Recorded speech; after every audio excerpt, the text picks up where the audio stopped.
I'm with Sharon Stanley. Hi, Sharon. Hi, Serge. So, Sharon, your practice is about somatic transformation. Do you want to say a little bit about that? Yes, my practice, I work with mainly adult clients, and I work with a combination of attention to the body, to emotions, to movement, to images, and to symbolic archetypes, kind of recognizing that change in people's lives really happens on the right hemisphere of the brain. So as we kind of work with the different elements, the different ways the right hemisphere of the brain manifests itself, then we can process intense emotions from trauma. So it's an interesting way to consider all of these things, from body to movement to archetype, and the common point is the right hemisphere. That's right. And in another way of thinking of it, it's an affective processing model of psychotherapy. So it processes intense emotions that have yet to be integrated into someone's personality, someone's lived experience. Yeah. So maybe one way to put some dimension into it would be to describe some of what happens, some of what you do in a session. Yes, and I think it's probably important to just begin by saying each session is really different. Each client is different, and each time that we work, but that the general principles we're really working with is the principle of neuroplasticity, of how neurological patterns can change, how the brain can change. So what I basically work with are the basic principles of empathy and intersubjectivity, which is a concept that probably you're familiar with, a way of being present to another. Intersubjectivity, where you're honoring the subjectivity of the other person as you're honoring your own subjectivity. So as we normally begin work, let's say I'm working with a new client, one of the things that I spend a fair amount of time doing is establishing a way that we can both be present to each other, be present in awareness in the moment. Yeah. So that this empathic bond or the intersubjective field can be the container for intense emotions, intense traumatic survival emotions. So maybe we can speak a little bit more about this. It's not just the intention of being ready and open to intersubjectivity, but it's also doing something to prepare for this, to allow it to happen. Yes. The first principle to allow this kind of intersubjectivity to happen, I call it somatic empathy, and it's about receiving the other person fully in your mind and in your body and in your spirit, so that you have to come into it as a practitioner, being fully present, embodied yourself. So receiving the other person, being embodied yourself. That's right. How does that happen in a session? How would you describe that? Well, the first step that I know I need to take to be able to be present, to receive the other person, is I need to hold the intention that I am going to be present in my body and mind, that I'm going to be really there, focused, and interested in the other person. And so then that becomes basically a habitual way of being with another that seems to give people a sense of safety and continuity, that they can count on. They can count on me or another person practicing this way of being there for them. Not only being there to pick up what they say, but to pick up the subtle messages that their communication of the body is giving, particularly the messages that the face is continually communicating to another person when they feel safe. Yeah. So that intention, that the being present, what happens at moments where you notice through your own awareness as a practitioner that you're not as present as you'd like to be? Well, the first thing that I need to do if I sense my attention has wandered or is to come back into my own body and to sense the ground under my feet, to really get a sense of gravity pulling my body down to the earth. And as I do that, it seems to then bring me back into the present moment, bring me back into awareness of my subjectivity and the subjectivity of the other. So very much that paying attention to the body, to gravity, as a way to come back into the present moment. Right. And if I notice that I seem to have some kind of tension or tightness or some kind of a reaction that I have to something that's coming up in the session, then just noticing that and taking time to be curious and interested about it, so that it's part of the whole intersubjective field, is my reception of what dynamics are going on between us in that relationship. Yeah. So having, paid attention to the state of receptivity, you were describing what happens in a session, understanding that, of course, no two sessions are alike. Yeah. And in the session, basically, then once that this kind of flow, I sense it as a mutual flow, that we're, as some people might describe it, you're on the same page, or you're attuned, or you're resonant.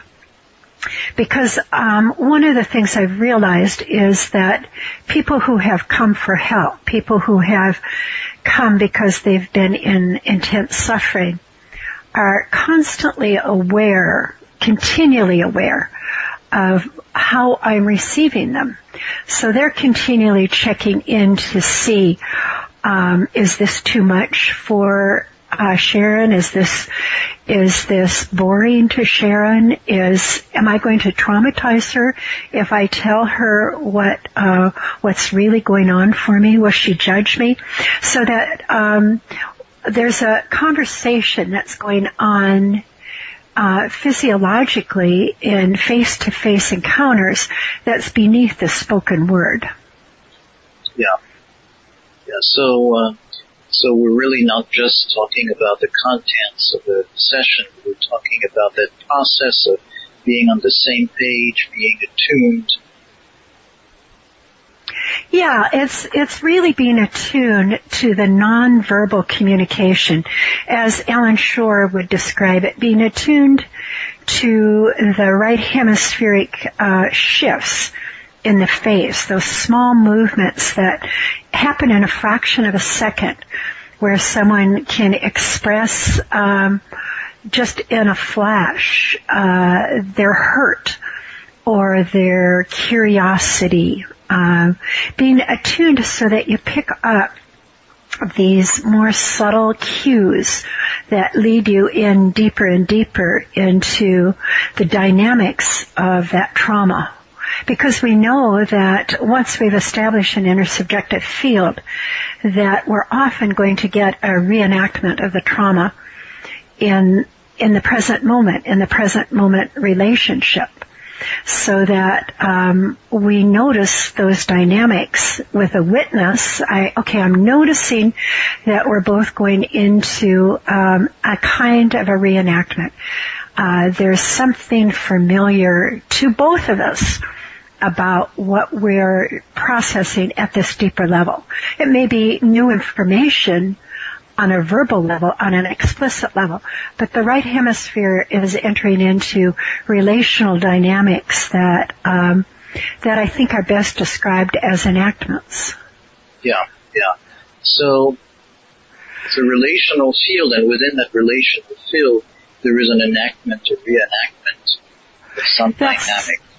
Of some dynamic, that on some level I have a subjective response to what's being offered by the patient, or the patient has a subjective response to my reactions, so that there's this ongoing dynamic that hopefully we will find together a new way to emerge that completes this traumatic experience of the past and will complete it in the present moment in the psychotherapeutic experience. So maybe could you mention a way, an example, a session in which some of this enactment takes place? Yeah, I was thinking of a case, Serge, just as we were preparing to talk, and I was thinking of a woman that I had worked with for probably about 3 years, and we were working with a lot of intense emotions, a lot of early attachment trauma, a fair amount of dissociation and dissociated behavior, addictive behavior. So one of the things that had happened in one of our sessions is that this woman went into an intensely angry description of something that had happened to her. And as I watched and picked up her anger, I realized she'd gone into a very strong hyper-arousal. And this hyper-arousal of really rage. And then in an instant, in just a flash, she descended from that rage into a very deep hypo-aroused state, into where her lips began to turn blue and it looked like she was in shock. And so I became a little frightened because I was concerned about just her body state in that moment. And I asked her to just very slowly open her eyes and come back to the present moment. So that this very quick descent from a hyper-aroused state to a hypo-aroused state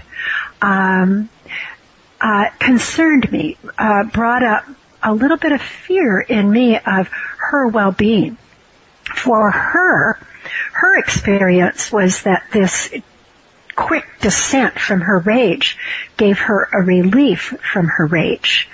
And so she was frustrated with me asking her to be present in the present moment. So we had to negotiate that.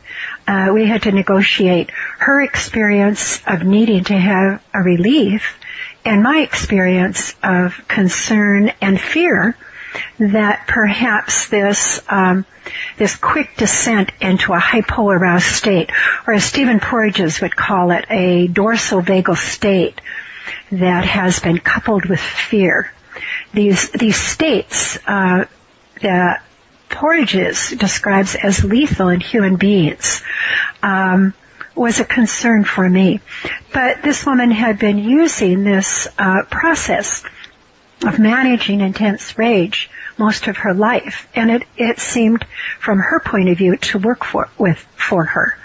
So this became a very fertile place for the two of us to start to negotiate. Well, perhaps there's other ways to work with these rage states when they emerge. Yeah. So there's several levels to what you're talking about, and one of them is the sense of noticing the hyperarousal, the hypoarousal, and the fact that hypoarousal is not the only way to manage the rage state. But another one is the intersubjective events between you and her, and you having some concern, her being comfortable with her habitual way of managing rage, and the negotiation that happened without dealing with it. Yes, and it seemed to me it was in this negotiation of another pattern, another way of managing these intense states, that then a change was possible, a transformation, if you will, was possible. But you want to talk a little bit more about that you said in this negotiation that another pattern was possible. what happened in that negotiation?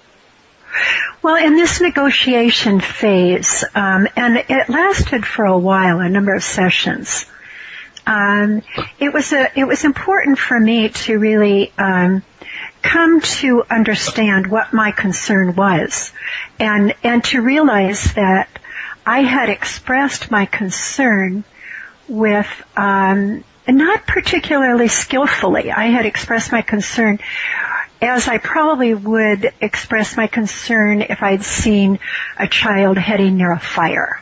I had frightened her with my concern. And so the way that I had frightened her, I needed to take responsibility for. I needed to be accountable for.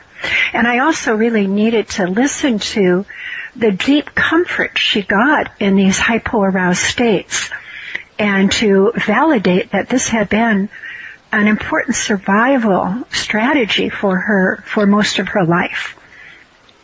And I also, just to be honest, I needed to apologize for frightening her, for perhaps not as skillfully helping her come up out of that hypo-aroused state as well as we could have. So it was important for me to look deeply at my part of a bit of a breach in a relationship, and to take responsibility where I felt I was responsible. Well, that's a very beautiful example in showing that intersubjective part. We're not talking about things happening neurologically in a way independent of the relationship, and we're not talking about fixing them in just in a way fixing the nervous system as if it were independent of the interaction between human beings. Serge, I think you got it. That's the central theme that I'm trying to develop in the work, is how do we show up fully as persons and therapists to our patients, to our clients, and how do we continue to transform our own lives from the gifts they offer us. Yeah, I can see that. So that as we go deeper and deeper into this intersubjective field, it affects both of us. So, obviously when you call the practice somatic transformation, I can see how the goal is very transformative. Well, it is. It's transformative of, like you say, old neurological patterns that are really getting in the way of our ability to fully live out our lives in the world. So we are transforming those neural patterns, but it's definitely within the context of a real lived relationship where we both are struggling to find what's true and what's real and what's kind and loving. So we've touched very much of this example on the relationship and its importance. What we haven't talked about is that aspect of your work that is related to archetype, that's related to other civilizations and those kinds of things. Yes, I think I have been very, very strongly influenced by several different cross-cultural experiences I've had. The first one I could speak about was I worked for a number of years in Canada with First Nations tribes, working with what is called the residential school trauma that a whole civilization, a whole culture in Canada endured for well over 100 years. And the tremendous genocide is their term that they've used to describe the intrusion of colonialism in their lives. And as I was a university teacher at the University of Victoria, And I came into contact with people from the tribes who were studying to get a master's in psychotherapy, but they became really interested in the work I had been doing on somatic work with trauma. And so two different nations invited me to come and to work with them and to work with their people. And I think as I look back on those days, I know that there were probably many ways I made errors that I wish I hadn't. I didn't really, and I suspect that's for most of us that have grown up in white America, that I didn't fully understand the cultural differences. And I think I consider those years where I became deeply educated by people who put up with me and forgave me and taught me what it was to be embodied, to live life in the body and to communicate often simply through the body without necessarily needing words. So that this was what I learned, that these indigenous peoples had survived for centuries, and they'd survived with strong social organizations, strong social hierarchies, and lived with beautiful art, beautiful ways of expressing themselves. But it was really rooted in the body. It was rooted in their connection with the earth and with nature. Since I worked up there for approximately 5 years, and since then I've been working with a culture in Brazil. It's an Afro-Brazilian culture that draws on the experience of African practices that were used as a recourse to the trauma of slavery. And so I've been very interested for the last 6 years in traveling to Brazil in the philosophy and the practices of these ancient cultures that people used to navigate through actually centuries of slavery. And I'm very moved by the love that was developed in their culture as they did that. So we're talking about cultures that had a very strong practice of relying on the body, of sensing through the body and living in the body, and that have used these practices as a way to deal with the collective trauma of slavery and colonial oppression. Exactly. And it's not just being in the body. It's being in the body in relationship. I think the two need to be, and then they're inextricably bound together. That I can be in my body and I can have a wonderful meditative solitary experience. But it's radically different if I'm in my body in relationship. Yeah. Then I think the transformation can happen.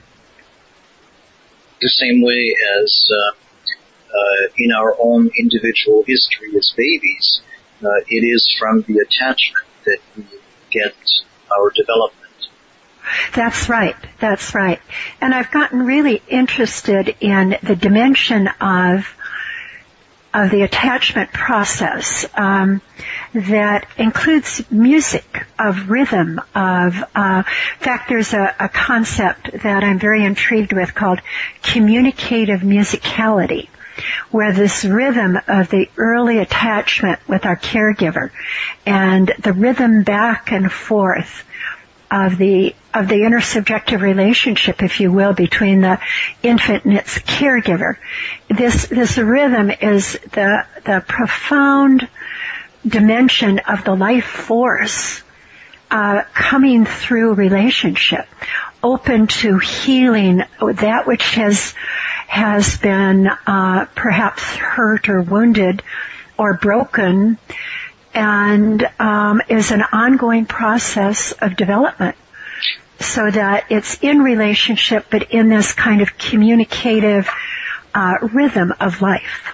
So when you're talking about that rhythm, you're talking about heartbeat, you're talking about the rhythm of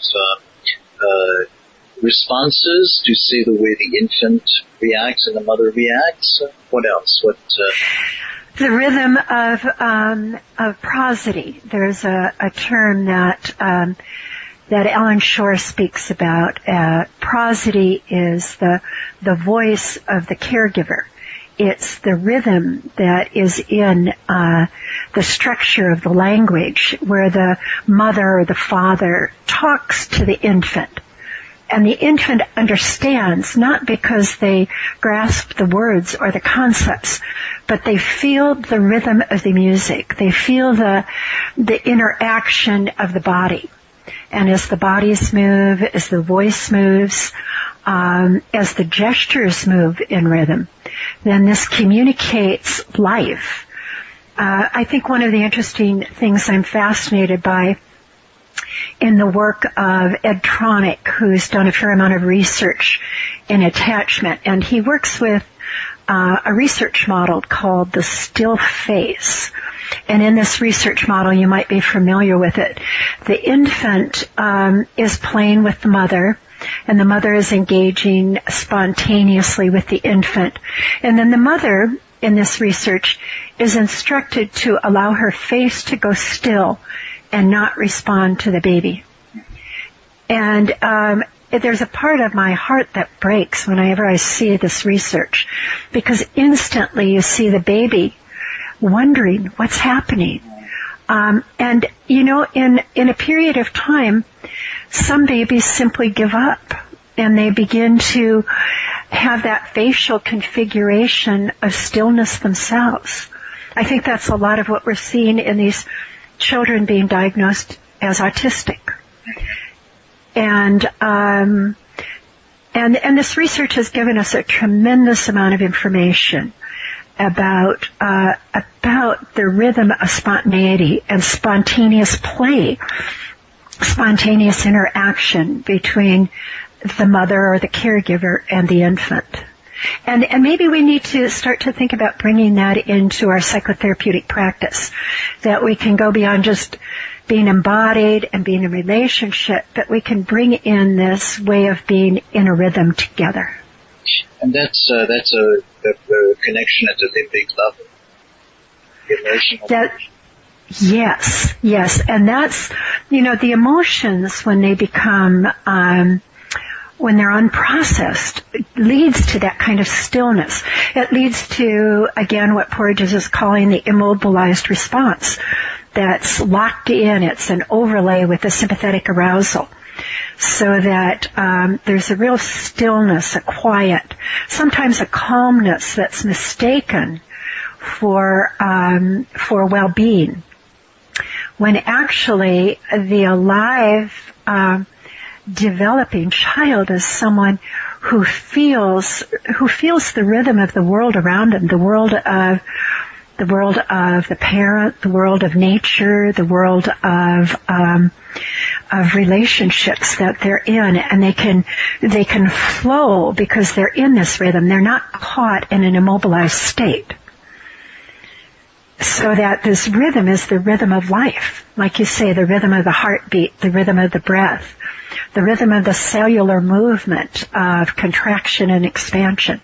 These fundamental rhythms are being restored in this daily encounter with the caregiver that the infant has. If the caregiver is able to be in a state of regulation, as many different researchers have called it.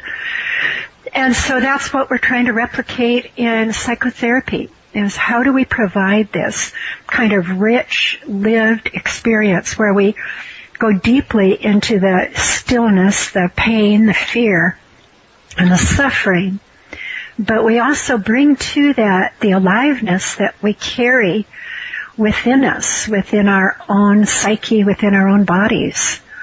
And thus we both transform. So really I'm struck by the words you're using, that rich lived experience. So that's very consistent with the other ways you have described the therapy. It's that moment of intersubjectivity, that connection, that attunement is what creates that rich lived experience. Yes. A lived experience that has depth and resonance and color and movement. And you mentioned archetypes. I think when we begin to live in this rich, somatic, attuned, relational experience, there emerges in the psyche, there emerges in human experience, what Jung called the collective unconscious, the ways other human beings have lived in tune with nature, tune with the earth and the environment, so that we're not alone. We're in contact with other civilizations that have found both the intense joy of human life, but also the deepest suffering of human life. Yeah, so we tune in to these archetypal experiences. That's right. And just another example, I was working with a client. Actually, it was the first time I worked with her this week, and one of the beautiful, as we worked with some of the shame that was held deep in her nervous system, and we continued to process that in relationship, a beautiful image spontaneously arose of a tree, of a very, very alive tree. And both of us recognized this as the archetype of the tree of life that was present to both of us to nurture us, so that we both felt restored by the session. That's a beautiful example of being very much on the same wavelengths, yeah. Yes. It was something sometimes I think, Serge, I get so much from my clients and from my students that it's more than I could ever have given. Mm-hmm. So, Sharon, as we're coming to the end, I want to just check with you if there's something that you might want to add or say as some form of a conclusion to this. Well, Serge, I really appreciate how you've heard my work and how you've been able to express it. So I really appreciate your skill and your ability to do that. Thanks, Sharon. Yeah. The other thing I just briefly mention is that I do teach this work, and the work in teaching it is also very much working in that relational field, where working basically with scholar practitioners studying the emerging neuroscience research, studying their own lived experience. We come together to teach each other what we're discovering about this new paradigm of psychotherapy, so that so much of what I've learned from not only my clients, but the many participants in the trainings that I've been doing for a number of years. So I just want to give thanks to them too. It's been such an extremely wealth of learning and growth and development. So my gratitude to all that have participated in this work. Yeah, and maybe that's another way of touching on something that I think is very important for you, is that sense of reflecting on experience and learning from reflecting on experience. Yes, I think that's a piece in this new paradigm that needs a fair amount of attention. What does it mean to reflect on these right hemispheric processes, and how do we take them into a new knowledge base that is accessible to the left hemisphere, a new cognitive, if you will, way of being in the world, so that this reflection on our somatic lived experience of our bodies, of being embodied, of relationship, of archetypes, is examined through the process of reflectivity and a co-reflectivity, so that it is very much a part of our explicit way of knowing how to be in the world and how to give to the world what we're able to give. Thanks, Sharon. This recording is part of the Somatic Mindfulness and Relational Psychotherapy podcast. See the website relationalimplicit.com.